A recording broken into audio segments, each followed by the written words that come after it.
Hello amazing viewers and subscribers, and welcome to a brand new exciting Doctor Who video for today. So for this Doctor video, I've been talking to quite a few people through Instagram, aka social media, and we were talking about what stories would they recommend to get newcomers into it. And I've already basically had to go all the way through my videos and basically find out the one I did back in 2020, 2021 time, and basically the stories I recommend. And they said, oh, that's a bit too long and that's too many episodes just to throw at people.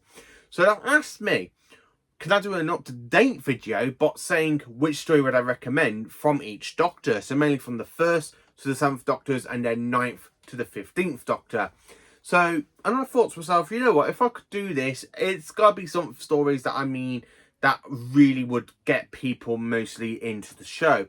So it's very hard when you got literally like 40 odd seasons of Doctor Who told over 60 years.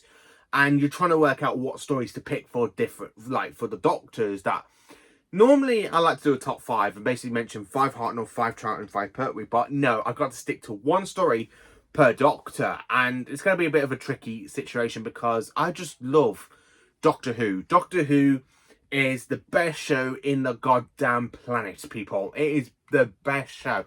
I mean, I absolutely love the show. And for me to say what's that one story from each Doctor, it is very, very hard because I would recommend all of it, every single era of the show, like Hartnell, McCoy, Baker, Davison, Tennant, Smith, Capaldi, Whittaker. I would mention, like, try all those eras because some Doctors people won't click with. Like, some people will probably not enjoy Colin Baker. There's some people that will not enjoy Jodie Whittaker.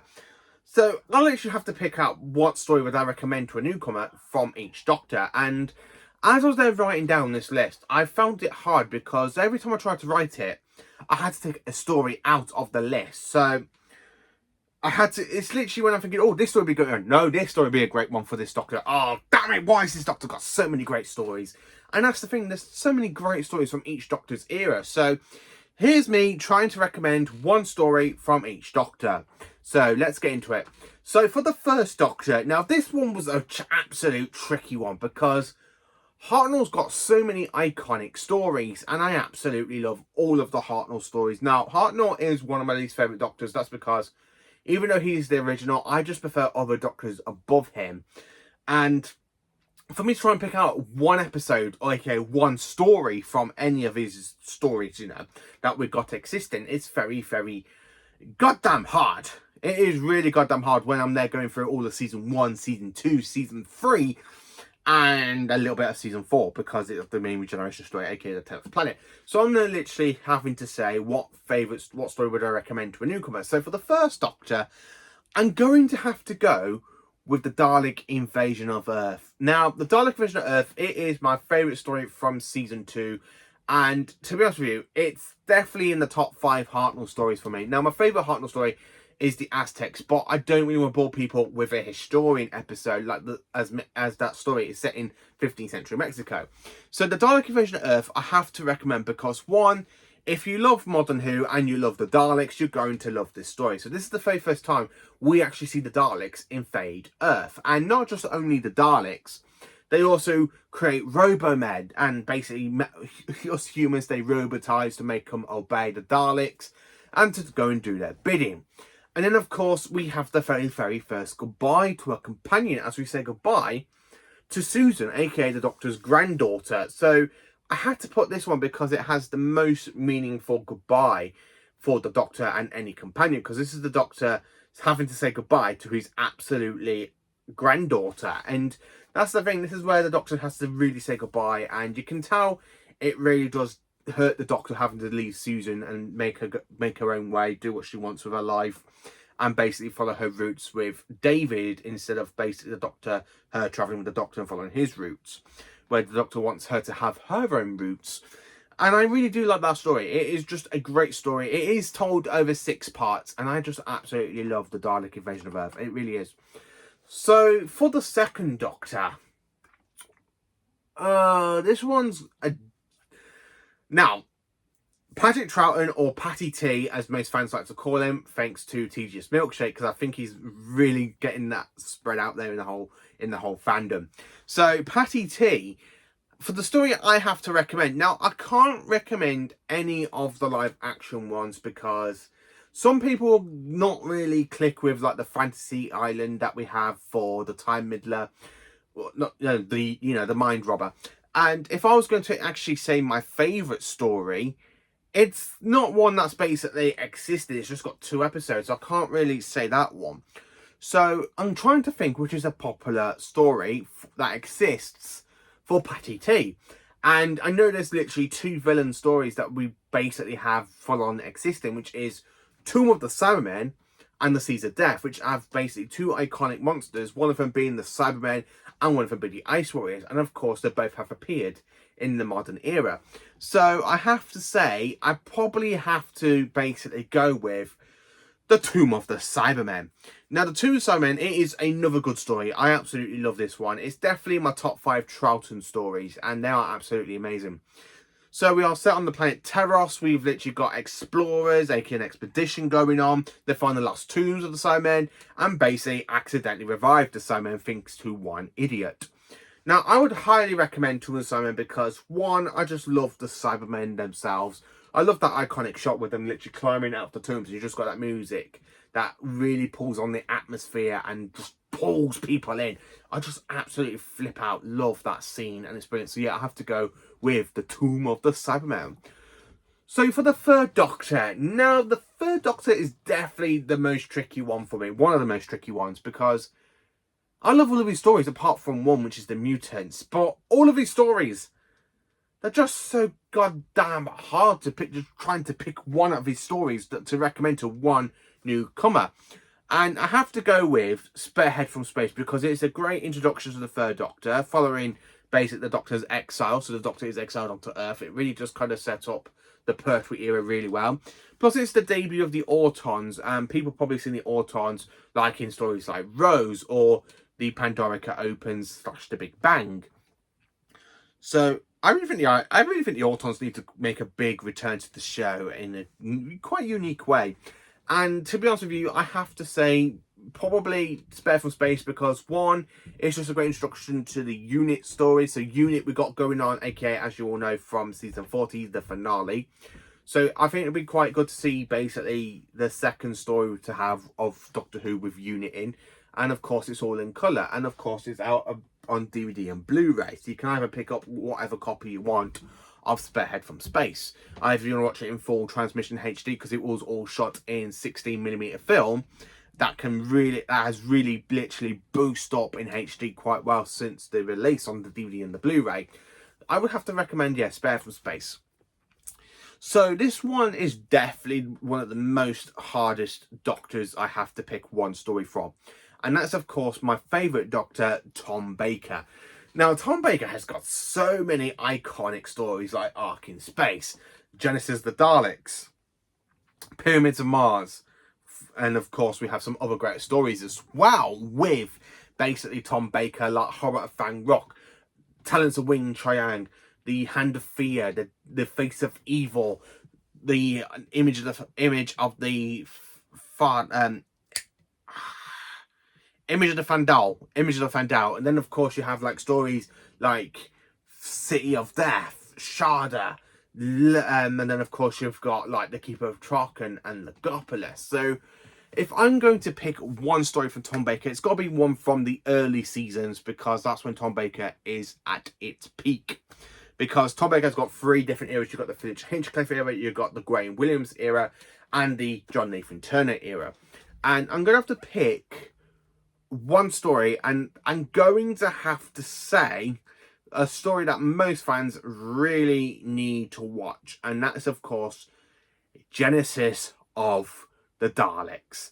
Now this is just another great masterpiece of Doctor Who, and I absolutely genuinely love it. It's got everything. The only thing it doesn't have is the TARDIS, because the Doctor is travelling through the transmat device that we have on Nether Beacon, and of course he gets pulled out of it from the Time Lords, and this story just kind of set the way for the Time War to come about, because the Time Lords send the Doctor, Harry and Sarah to stop the genesis of the Daleks, or try and make them less dominant creatures. So you do have that going on with it. And then, of course, you've got the introduction to Davros. And, of course, the very, very first ever Dalek to be made, aka the Mark III travelling machine, which Davros later calls Dalek. And it really just shows how many one Dalek can do, because they do literally kill all the fowls and all the Khaleds. And literally, when the time is right, we will take our rightful place as the supreme power of the universe. I just absolutely love Genesis of the Daleks. So I do have to put this as my recommending for the 4th Doctor. And if I could make a quick honourable mention, then I'm going to have to probably say, there's going to be 2 honourable mentions. The other one is, of course, Pyramids of Mars. I just absolutely love Pyramids of Mars. I really think you should watch it if you are into gothic horror stories with robot mummies, and of course with Sutekh, who we saw return in the last season of Doctor Who. So yeah, I do have to recommend Pyramids of Mars, and I also have to recommend The City of Death, because it's just a belter of a story, and I do love that story. So for the 5th Doctor, there's only one story I really have to recommend for all of you fans to get into the classic era. That is the 5 Doctors. You're probably wondering, oh my god, he's going to say the Case of Androzani. Nope, even though the Case of Androzani is my favourite Davidson story, I got to go with the 5 Doctors, because one, it's just such a great story set on Gallifrey, different locations like the Eye of Orion, and basically other locations for like Cambridge for the stuff that was filmed on Sharda but never got broadcast, so it was added into basically the 5 Doctors. Then of course you got Patrick Troughton, you got John Poe, which are 2 of the best Doctors out of the 5. I mean, my 3 favourite Doctors in this list so far out for the 5 Doctors is definitely 4th, 3rd and 2nd Doctors, and they do appear in the 5 Doctors, and I just actually quite enjoy, god damn, this story. I absolutely just enjoy this story, the 5 Doctors. Now, if you get the Blu-ray copy that you get on season 20, or if you want to wait around till around about some point next year when season 20 might come out on the standard editions, because there's 3 versions now, you can watch the 5 Doctors. The original 1983 version, the 1995 version, or the 2023 version. And if you can get that box set, either the limited edition or wait till the standard one, check out the fantastic 2023 version, because it is just flipping fantastic, and I just love what they've done with the 5 Doctors for that box set, and I just absolutely love the 5 Doctors. So yeah, I do have to recommend the 5 Doctors, but also it actually has everything for it. So you got a Yeti, there's literally the Master, you got Cybermen, and of course a Dalek return after 5 years. So yeah, I do highly have to recommend this story, because it's not just got like literally 5 Doctors, you ain't got the villains. You've also got a few companions. So you've got like Susan, aka the Doctor's granddaughter. You've got the Brigadier. Then of course you've got Sarah Jane Smith. And then of course you've got Tegan and Tarlo. And of course you have Romana and a little bit of K9 in it as well. So yeah, you do get that fantastic shot with mainly some of the companions and of course mainly some of the villains. But you get to see Troughton and Pertwee back on screen together since the 3 Doctors, and they do bicker quite a bit, especially when they're literally in the tomb of Rassilon. And I just absolutely love it. I really do love the 5 Doctors. So, story I would recommend for the 6th Doctor. And for the 6th Doctor, there haven't really been any much stories I could highly recommend, because one, I would recommend Attack of the Silent by Easy, but that's very, very lore heavy. If you haven't been watching the show for a very long time, then you have no idea what the lore heavy is. Like when it's kind of got like a prequel to the 10th Planet, and then it's a sequel to Tomb of the Cybermen and The Invasion. So you need to see those 3 stories to work out what actually is going on in Attack of the Cybermen. So it's very, very lore heavy. So I'll probably have to go with my 2nd favourite story from season 22 for this one, which is Ventures on Veros. So it's kind of like Big Brother, but set on a torture planet. You get to see people being tortured. You get to see people die. It's just a great story. And of course, you meet Syl, who is actually one of my favourite Colin Baker monsters. And I just like to see the return of Syl at some point. I just love to see the return of Sue. The Syl. I really love to see the return of Syl. I just absolutely love it. And of course, Ventures of Veros, it's just another great story. It really is. And if you can actually pick up either the limited edition or the standard edition, you get the extended episodes for episodes 1 and 2 as well, which is just absolutely perfect, because I do love the extended versions as well that we have for the Blu-ray releases. The Seventh Doctor. Again, this is my second favourite Doctor, and there's just so many stories I could recommend for him. But I'm going to have to go with the one that's actually in my head.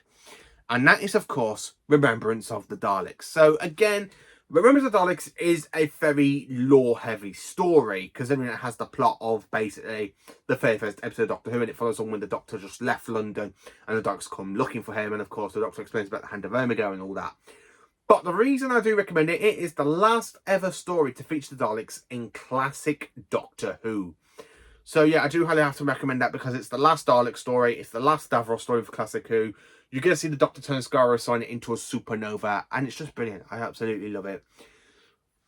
For the 8th Doctor, of course, it's got to be the TV movie because it's the TV movie. It has the regeneration, and of course, it has the Master in it. So yeah, you probably need to watch the TV movie after you've watched Remembrance of the Daleks, so that way you can bridge the gap into the rest of the modern era.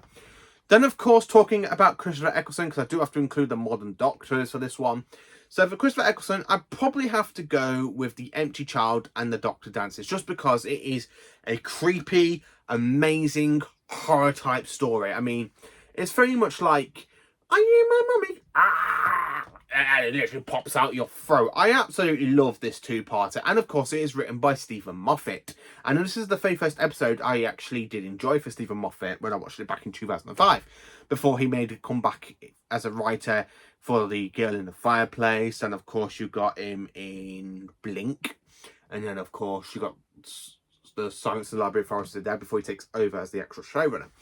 And this is just a great two-parter. I absolutely love The Empty Child and The Doctor Dances. It's just a great episode set in World War II. It's very, very atmosphere. It's just brilliant. And of course, it introduces us to one of the best companions in the modern era. And that's, of course, Captain Jack Harkness.